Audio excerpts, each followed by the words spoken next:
What's going on today, guys? Welcome back to the channel. Today we're going to do the box to road on the Arctic Leopard XE Pro S, which is a 20 kilowatt version, not the 16 kilowatt version.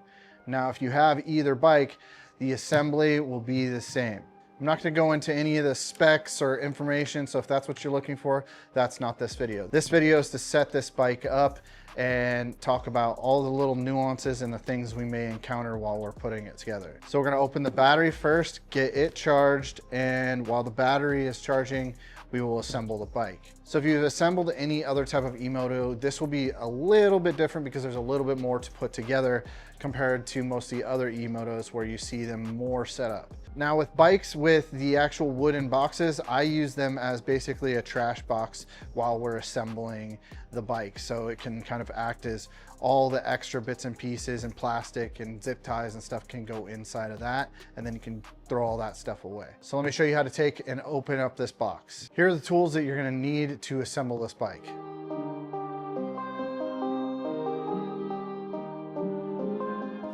So you're gonna wanna just go ahead and get in behind these with either a chisel or a flathead screwdriver and just bend these back.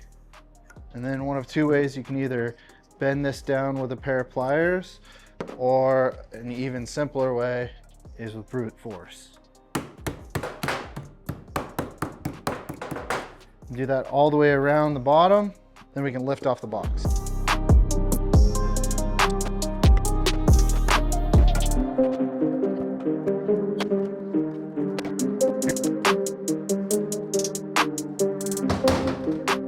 All right, on one of the sides you will see the front wheel, and it has a wheel spacer zip tied to it. I'm gonna set that aside, get to that a little bit later. You're gonna see your KKE forks are strapped to the top. We're gonna go ahead and remove this. And then we're gonna swing these around to the side because they are still kind of connected to the bike. And let's go ahead and get our protection off of this. And then you can use these as tie downs for certain things. I have quite a few of them. And it looks like we have a little package up front here. We're gonna take and loosen this. Before we go any deeper, let's get the battery charging. Let's see what goodies await us.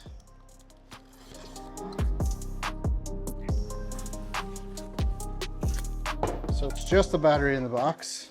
Taking a closer look at this, it gives you all the specs on the battery: 72 volt, 55 ampere, 3,960 watt hours. So that's 72 times 55 equals the watt hours. You also have your serial number up here for the battery.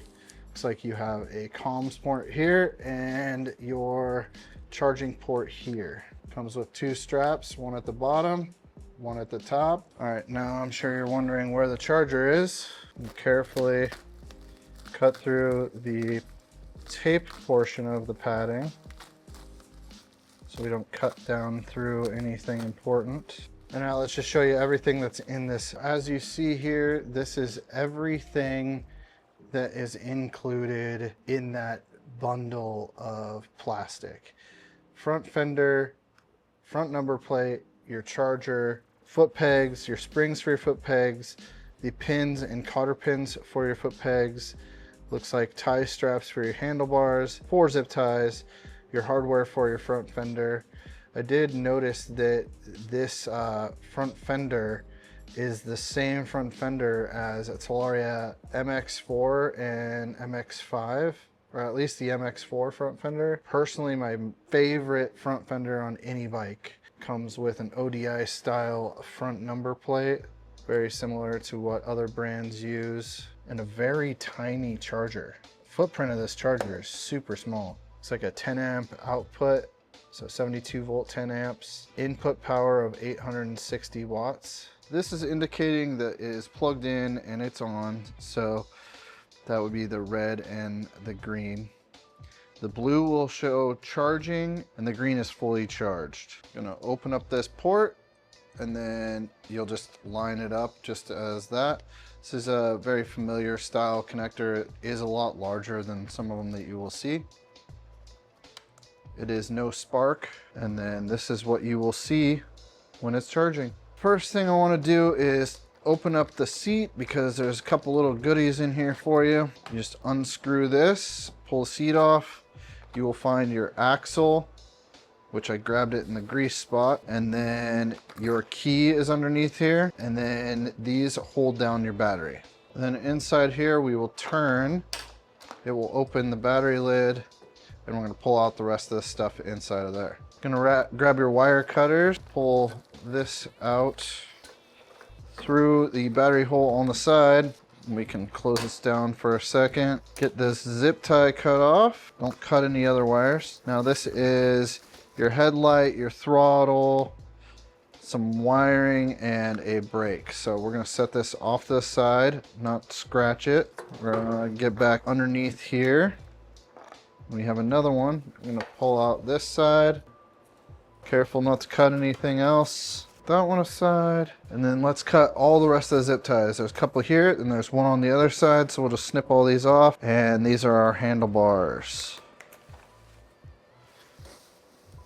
You will notice there is NFC keys on this. Snip the zip tie up here and get the forks unwrapped. This is good. There is grease already on the bearings. All right, when I talked about there's more that you have to do on these bikes versus others, I was really referring to the forks and installing them. This is a good time to have another friend come and join and help you, or if you're familiar with this type of stuff, then you can probably handle it perfectly fine on your own. I'm obviously by myself. I can handle it by myself. It's not an easy task to do it by yourself because you're balancing a whole bunch of things and you risk scratching and damaging your bike. So I do suggest grabbing a friend to help you do the next couple steps, which is put your fork on and attach your rear suspension. I'm gonna go ahead and loosen this up, take the top triple tree off. I don't believe this has a stem lock. I think it's just a star nut. So we'll go ahead and pull this off, which is a 5mm here on the star nut, and then these three, and you should be able to just slide this out. I'm gonna take this off. I'm gonna loosen these. And you should be able to just go from underneath here and slide it straight off. Now we have this out of the way. Now there is a strap here and a strap on the other side. I'm gonna go ahead and remove these and attach the bolt right here for the rear shock. Once that's on, we'll transfer the bike to a stand to install the front forks.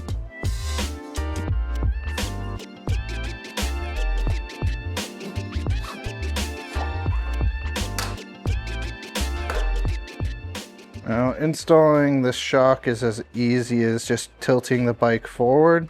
Your shock bolt is in your rear shock. Gonna get a 10mm and a 12mm for the nut side. And if you ever are looking for torque specs for any type of nut or bolt, you can actually Google that size. And if you're gonna be working on bikes, I do suggest knowing torque specs and knowing sizes. Something that does come in handy is having a bolt thread checker. There's a bunch of different options because you do lose bolts on occasion when you're working on stuff. This is the one that I purchased. I got it on Amazon. It was like 35 bucks. It's definitely worth every penny. You have from metric to standard. All you do is thread your bolt in or thread your nut on to the stud and it'll tell you your size. So definitely something to think about if you're going to be working on your bike in the future. All right, now the fun part. This is where you're going to want your friend, your loved one. If you have a really strong dog, I'm kidding about the dog. And we're going to grab our stand. I'm just going to muscle it on up onto my stand. The bike like this really maybe weighs 100 pounds, and it's probably not even that much. It's probably like 80 pounds. Now we'll put this in our trash. We can scoot this over. Another thing that you should probably do is strap your bike to your stand if it is really wobbly. This is pretty sturdy, so I trust it not to fall off of it. But I would just run one of the straps through your battery area around your stand and it'll keep it in place. Now we're gonna snip our zip tie here, and you have a bearing, a seal, and a washer up here that we're gonna pull out the seal and the washer and then slide our forks in. I'm gonna set these right here. I'll take my forks, and you can see that the fork has this, it does a little, has a triangular shape. You want this to be facing this way. So you want to mount these like this. You want the point of the triangle to the back here. And on this same exact scenario. All right, our washer and our seal we're gonna put right here. You're gonna want a little rubber mallet nearby and your 5mm wrench. I'm gonna take and set our triple tree over here as well. And then this is the fun part, why you should have two people, because it makes it easier. Make sure your bearings slide in place, like so. And then you're gonna take the seal, and then the washer, and then your triple tree, and then you're just gonna take your mallet,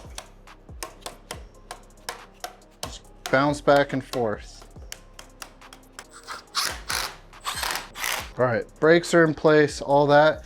So before we get all this stuff tightened and in its actual final location, I'm gonna go ahead and put our headlight on. So this goes right over this and goes onto the bolts. All right, so we're gonna remove these. These are 4mm.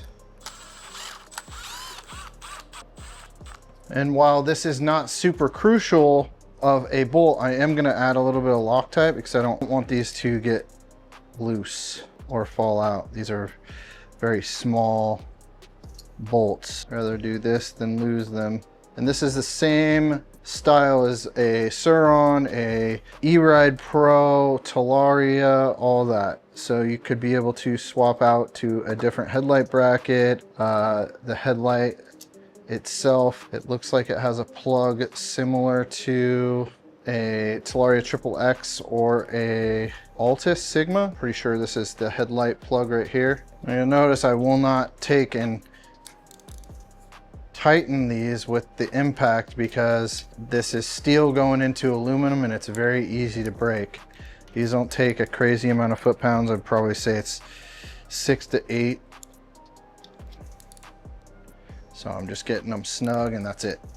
No need to go any further. Next we're gonna put our handlebars on, but we need to put this spacer on, get our star nut. And we don't need to get this exactly located, but we are gonna use this for one thing in particular, which is getting the forks exactly where we want them to be. So I'm just gonna get that in there like that. Next we're gonna take our 5mm and we're gonna actually loosen the triple clamp back up to where it was before we installed it. Loosen these. And then we're gonna take, and we're not gonna go crazy, we're just gonna snug the star nut. Snug it a little bit. I'm gonna give this a little couple taps.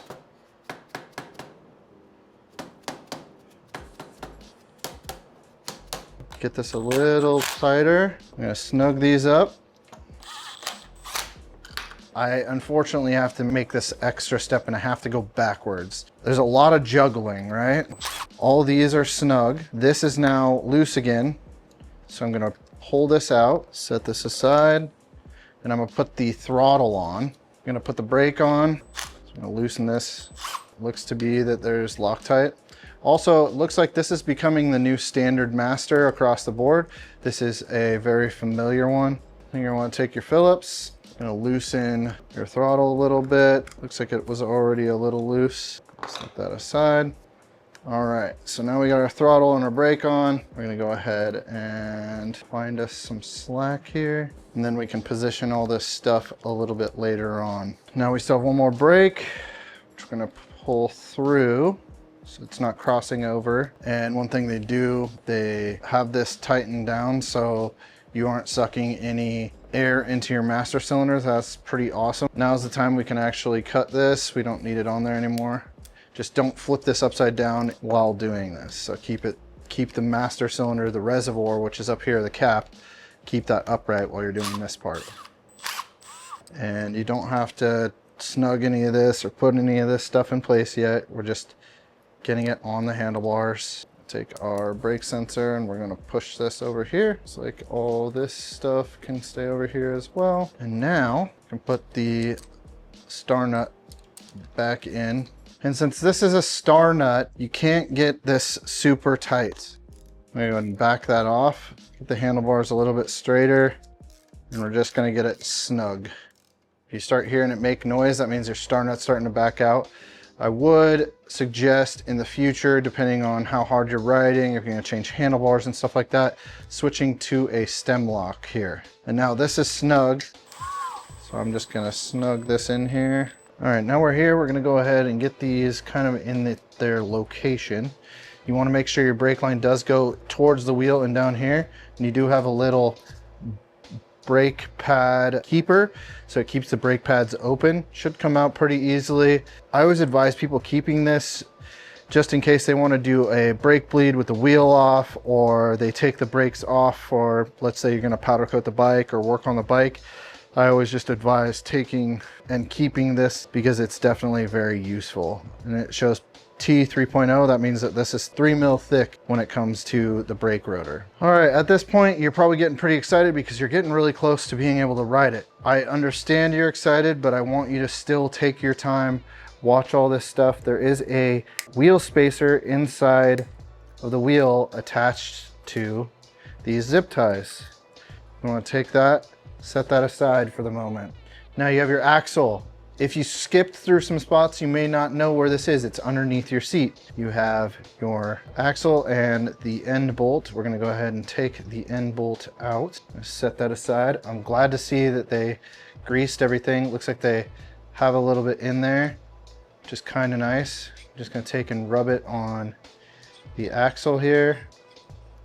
Now, you're probably thinking to yourself, why is there only one wheel spacer? Because this also acts as a spacer, this little shoulder here, and put it on the right side if you're sitting on the bike, left side if you're standing facing the bike. Now, your spacer, this actually fits inside of this seal.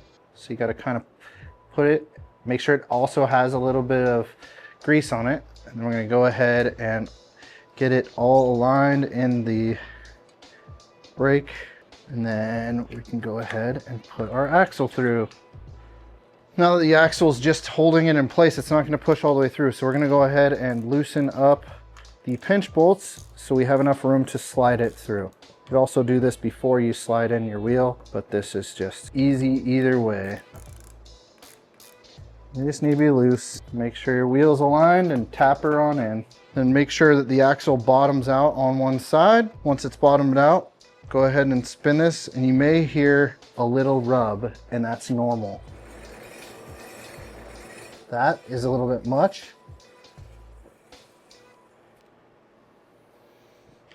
And how to make that center is just go ahead and tap your front brakes a couple times, and she's quiet. This takes a big Allen, which is a 14 millimeter, and a 8 millimeter for this side. If you have a lot of tools, I always use on this, I use a stubby tool on this end because you don't need this to go crazy tight. This is aluminum axle. All we're doing is just pulling the two together to center the wheel, and then we're gonna tighten up the pinch bolts. That's it. Easy as that. Now onto your pinch bolts, we're gonna go ahead, go back and forth, snug them back and forth.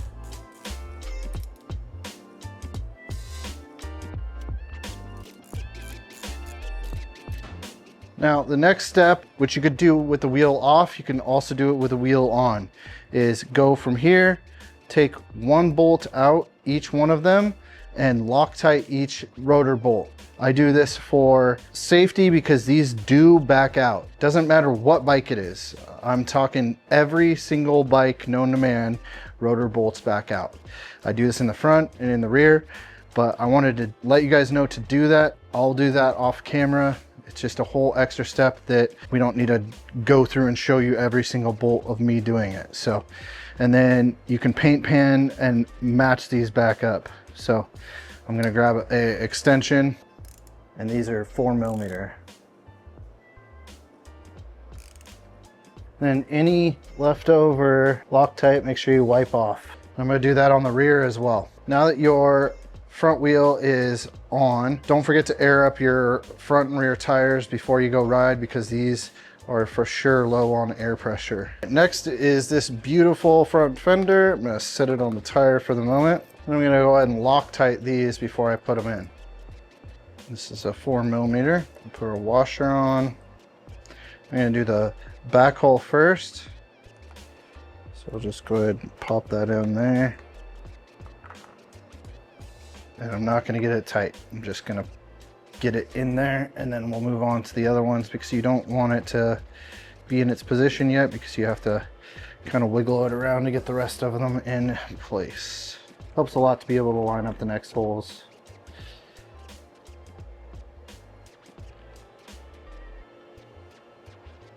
Now we can go ahead and snug these up. These are another bolt that you do not have to go crazy tight on. There's zero reason for it. As long as you have the Loctite in, it's all that matters, because the bolts they give you are not exactly super strong for these front fenders on all these types of bikes. All right, next up is the wiring. These white plugs are gonna go through the forks on this side. I'll go ahead and get those through there. This little bunch of wires, the red goes to the red, green goes to the green. So the red is your brake sensor. I'll put on the screen how you line up these.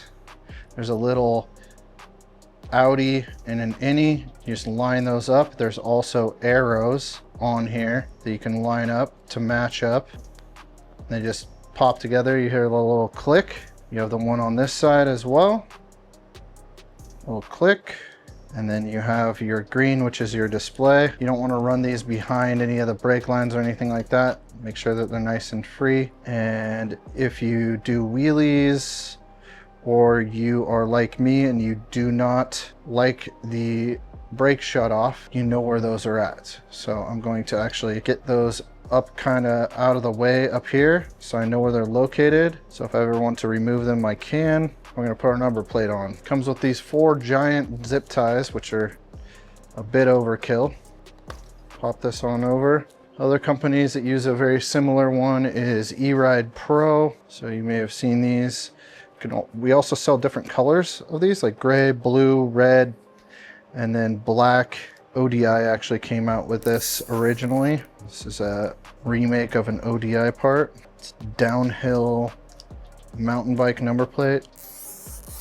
And before I tighten this all up, I want to get the handlebars and all the controls in their place, and then I will completely snug these all the way up, because just in case I need to kind of realign things, makes it easier. So we're just going to have these sticking off, and just gonna move them all forward so I don't forget about them. Now let's go put the foot pegs on.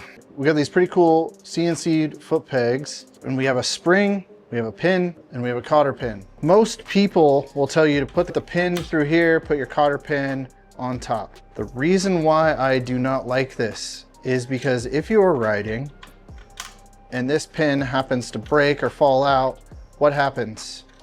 The pin falls out. All the dirt bike guys will always say, put the pin in from the bottom.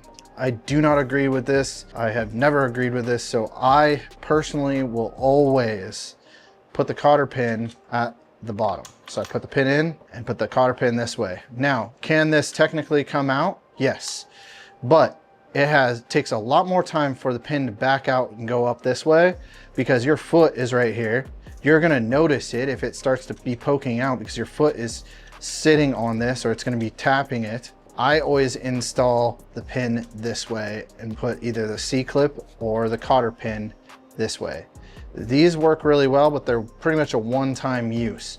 I kind of prefer the C-clips, but these are a lot more reliable usually, and you can buy these on Amazon or in your local Ace Hardware. So if you do switch out foot pegs a few times and you end up mangling this or bending and breaking it, because it only will bend so many times. And there's two ways of doing this. You can, once it goes through this hole, you can bend both of them around this way, which is not the best decision, or you split it. So there's a split here. There's two pieces. You split it down the middle and you fold one back this way and the other one back this way. We do have other ones that have C-clip style on the website. They're pretty universal for these, but measure this to make sure that the pin size is the right, because sometimes pins vary in size. Now, you're probably wondering what foot pegs fit on this. So far, I haven't been able to take some time to check, but these look way different than a Sur-Ron or a Talaria, even a little different than an Ultra B. So it looks like these are bike specific to the Arctic Leopard. And it does have its own specific foot peg mount as well. It does have a brace that goes from side to side. That's pretty great. The other thing you'll notice is the motor is inboard and it's not at the pivot shaft. So you do need to have quite a bit of slack. This seems a little too much slack. I'm gonna go ahead and snug it up because you don't want these to be smacking top and bottom all the time. So I'm gonna give it a little bit more tension. One way of knowing if you have too much tension initially before you're setting all this stuff up is you could pull your bolt out of your rear shock and then pull the swing arm up for its full travel and see if this gets crazy tight. If you feel that the chain is tensioning before the shock will bottom out, then it's too tight. The manual for this bike is on our website on the product. You can scroll down a little bit and find it. I'll also put a link to it in the description of this video. Installing the spring, you'll see that there's a rounded hook end right here and then a squared end. The squared end goes on the foot peg. You don't want it to fold this way. You want it to fold backwards, because if you crash, you always have forward momentum and the foot peg can bend when it falls over. If it was to fold this way, it would break. It would just snap right here. Let's grab our pin and we're gonna set it in here. We're gonna push down. I'm gonna go ahead and find the hole and not push it all the way through. We're gonna take and push our spring in. You could also get a flathead screwdriver if you want to kind of push it in, but it's not crazy stiff. And then just wiggle this until it centers itself and goes through, and you're good to go. Just like that. Nothing complicated. Then take your cotter pin, and I like to just barely open it up just a little bit so it's easier once you get it through. Once you get it started, you technically can do this by hand and just push them around. And that is what it looks like.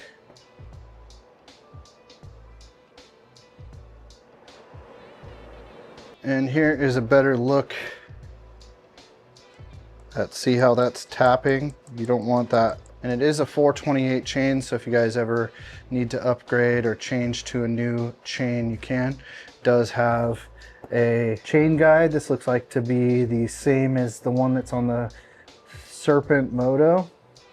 If you ever get a little bit of chain slap on this, you can actually adjust from these three screws. You can slide it down a little bit. This thing has some really beefy rear hub.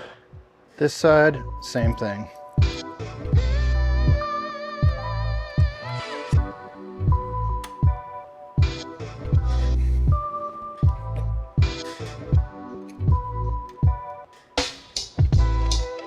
A tiny bit of a separation.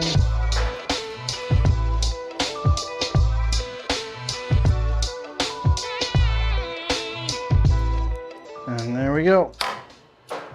All right, so we're gonna go ahead and put our seat on. There is 3 clips here.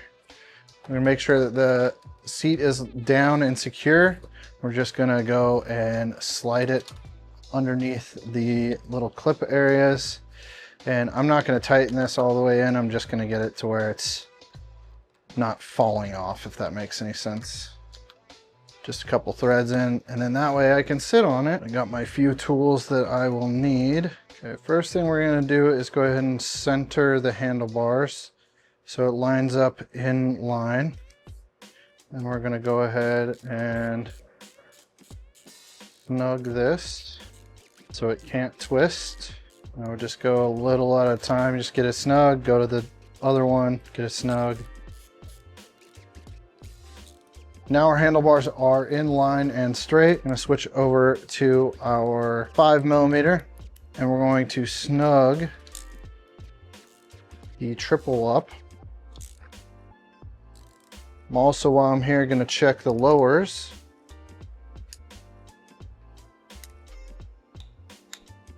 That's nice and snug. Now we're gonna get our throttle where it needs to be. You do not want your throttle to stick. You don't want the throttle to do this. See how it's not moving back? You want it to snap back. Just like that. So I'm gonna go ahead and get this a little tighter. Gets it in a little bit better place. Now you don't want it to do that. See how that's just slowly turning back? So just take and slide this back a little bit and she snaps. So then on the back side here, go ahead and tighten her down. It's the last time I'm gonna use the Phillips, and then we're gonna put our brakes in place. So I'm gonna go ahead and remember your alignment of your brakes need to be in alignment with your arms. Now I normally have the handlebars more forward than this because I'm 6'3", so I'm a bit taller than most people that ride these, but I'm gonna leave it in this place for right now, but I'm gonna get this aligned right where I want it. I tend to actually like my brakes a little bit more down than the plane of my arm. I don't know why, it's just always been a comfortable thing for me, but I think this is good right where this is. Riding a lot of these bikes, I prefer this style of master cylinder that is on all these newer brakes. So these have the larger mountain bike style brakes. They're probably 2 times the size of what's on a Sur-Ron and a Talaria MX3, a E-Ride Pro 2.0, E-Ride Pro S, you know, the bikes of yesteryear. Now all that stuff is where I want it. You have these 4 elastic ties. They're basically like rubber bands. So we're gonna go ahead and get these on. Warp 9 also sells some of these, so if you ever break one or want to get more, or maybe you don't have this bike and you want a set of these for a different bike. And I actually put the little nub underneath. It makes it a lot cleaner looking. One more. These are just for the wires, not for anything else.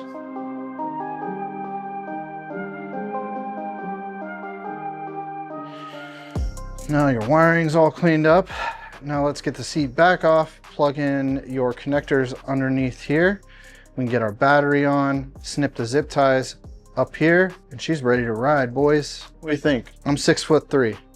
Feels good. I sit further back on this, but I like the fact that I can slide forward. But I would say if you're over 6'5", this might be a little small for you. But I'd say 6'3", 6'4" is probably as big as you want to be, unless you like riding closer to the bars. Now let's get ready for our battery. We're gonna pop our seat back off, open the battery lid, and your connectors that you slid through earlier. You have these 3 here. There is a little opening right here.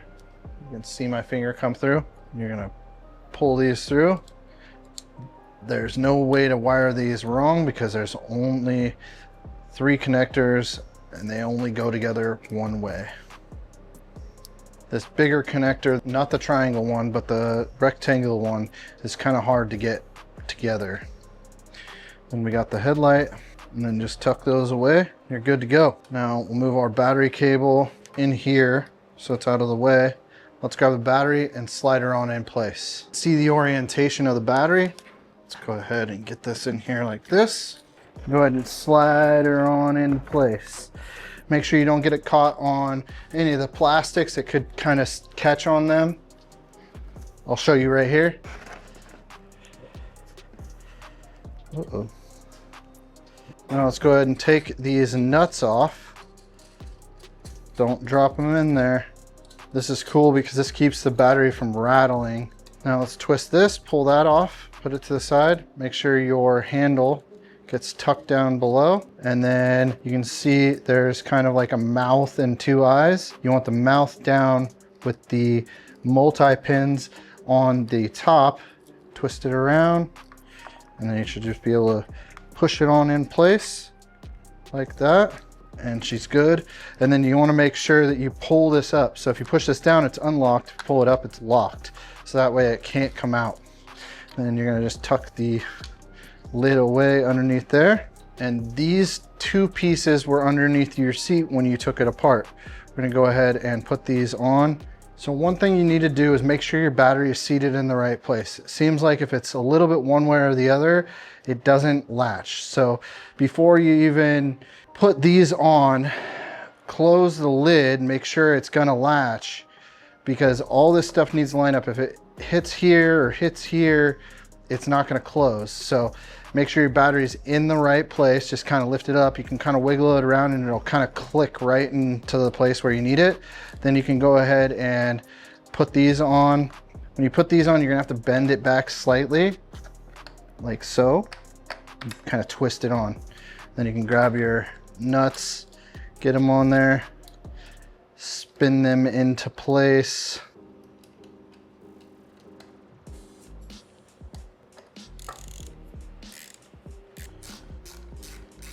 And we're just gonna get it snug.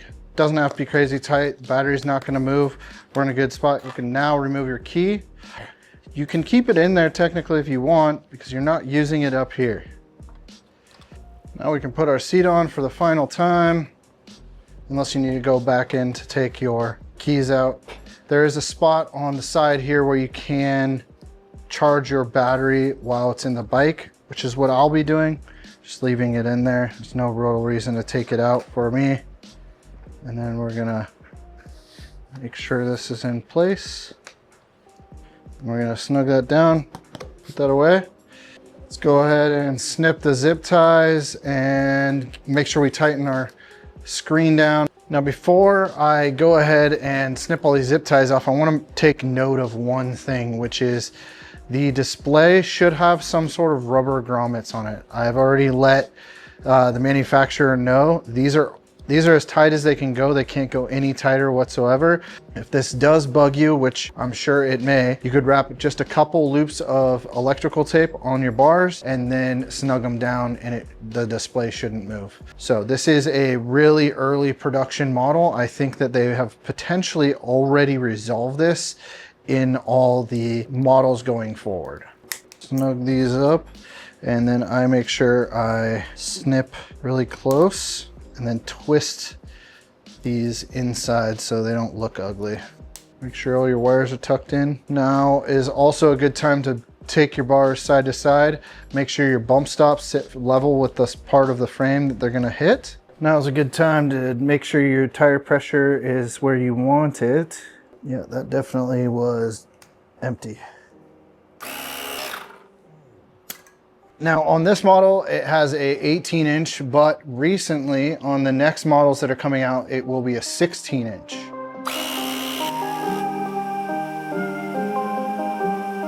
$19mm here, and now's a good time to adjust your chain. You're gonna wanna take two 10mm, open-ended. You wanna loosen this nut. You're gonna crack this loose, like that. That'll loosen this up. You adjust in and out here, and then lock this in place and hold this with the other 10mm. Once that's in place and locked, and then adjust both sides with the corresponding marks on each end. There's a certain amount of marks on each side. Then you can go ahead and tighten the 19mm and snug it up. Let's go to the controls really quickly. You'll see on the left-hand side, there's an up and down and a mode switch. On the right-hand side, you'll see there is an on and off button. That is for your regenerative braking. All right, to turn on your bike, you're gonna press and hold the M button. You're gonna hear a few sounds. You'll see the display shows a passcode. We do not have one entered as of right now, so we're gonna go ahead and use our key. It'll enter you into the system.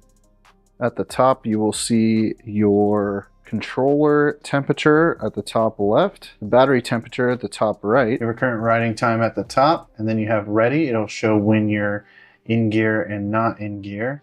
Now, if you press the up or the down button, it will cycle through your different display settings. You have your state of charge along with your trip and odometer at the very bottom, which can be changed.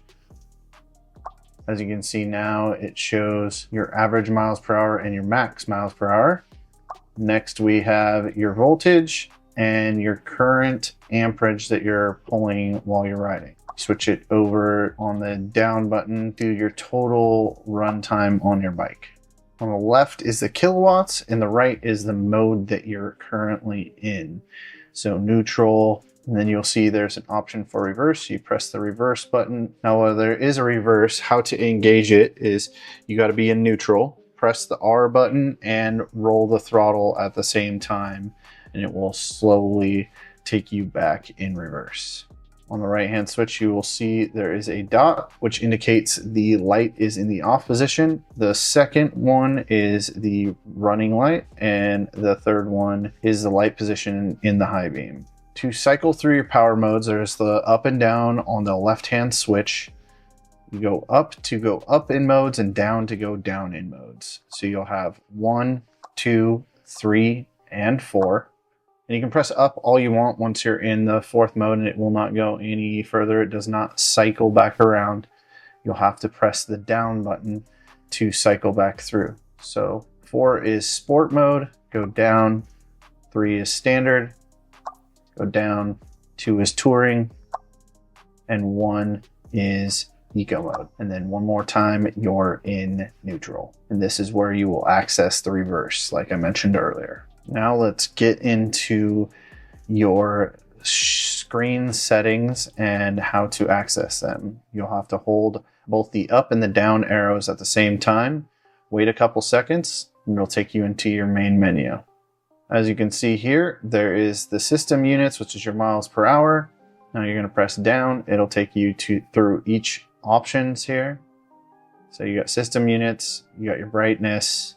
You can press the M button and it will take you into each one to change the settings. You can see the indicator here showing how bright it is. Press up, it'll take you all the way to the first brightness, and then you can just go all the way up to as bright or as dark as you want. And it'll just cycle all the way through. Press the M button to select and it'll take you back out. Now you're on the auto off options. Then you also have the auto lamp option. Next you have your battery indicator. Press the M, it'll take you into there. It currently has the percentage and you can change it, go up or down for voltage or percentage, or you can have it completely off. I'm going to choose percentage. So as you can see, so we're going to change it to voltage. And you'll see in the state of charge, instead of percentage, it shows 80.3 volts instead of percent. Now I prefer percentage over voltage, but voltage is more accurate. Then you can go over to exit, press exit if you want to exit. But if you go all the way up to the top, and you'll see the selected menu at the top. If you go to that, so you're out of the main part of the screen, you can click the menu button and it will take you over to basic settings from the display settings. You'll see a lot of options here, from wheel to battery, low battery, password settings, advanced settings, factory settings. On the wheel, it shows the circumference. If you need to know what that is, just go ahead and measure from the ground to the top of the tire and put that in inches. That will change your speed, and it is a good way to calibrate your speedometer. Next, you have your battery. I wouldn't mess with this. Don't change that at all. Low battery, I wouldn't mess with that either. Then there's password settings. Go ahead and press the M button. It will take you in, and there's a bunch of different options here. So you have your boot password, setting menu password, base settings, advanced settings, set your password, and that is where we're going to go ahead and change the password. So when you go to start the bike, it showed that 0000. You can change the password, and then you can obviously change all these other to whatever you prefer to keep people or keep friends or loved ones out of your settings. You can also turn the boot password completely off. Scroll down to set your password, press the M button, and go over to your input password, press the M, and I'm just going to make it 0000 just to make it easy. and it's set. Go back and go out, press the M button, and then go back to your password settings, and then you're back into the basic settings. Now there is advanced settings, which give you your speed limit, current limit, auto cruise, assist levels 1, 2, and 3, torque level, range, poles and motor, or you could also change your current limit to detune the bike as well. Then if you scroll past the poles and motor, there is another menu down below, which is start mode, which I would leave in 0, which is at neutral. You have drive mode, and then PAS disc, start sensitivity, which I would think that is your throttle settings. I will get some clarification for you guys. Start strength, and then exit. And I will get deeper into this menu when I go and ride the bike.